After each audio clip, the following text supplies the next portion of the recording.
आदरणीय इक्बाल खान सर्वच मान्यवरांनी आपल्या सर्वांच्या शुभ हस्ते श्रीफळ फोडून या ठिकाणी राष्ट्रवादी काँग्रेस पार्टीच्या प्रचाराच्या या ठिकाणी शुभारंभ होत आहे। पण सर्वांना विनंती आहे जोरदार टाळ्यांच्या गजरामध्ये आपण सर्वांनी स्वागत करायचंय।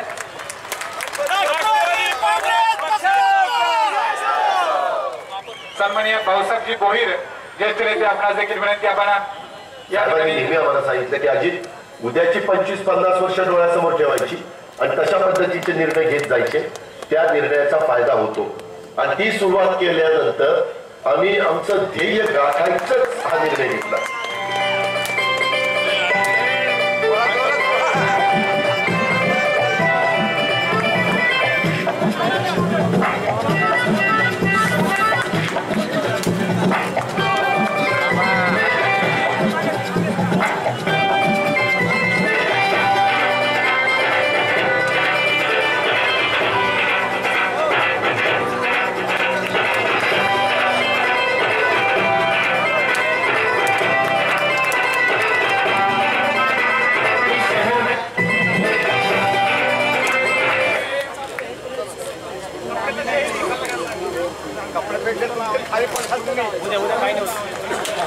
यानंतर आपण सर्वांनी स्थानबद्ध व्हायचंय।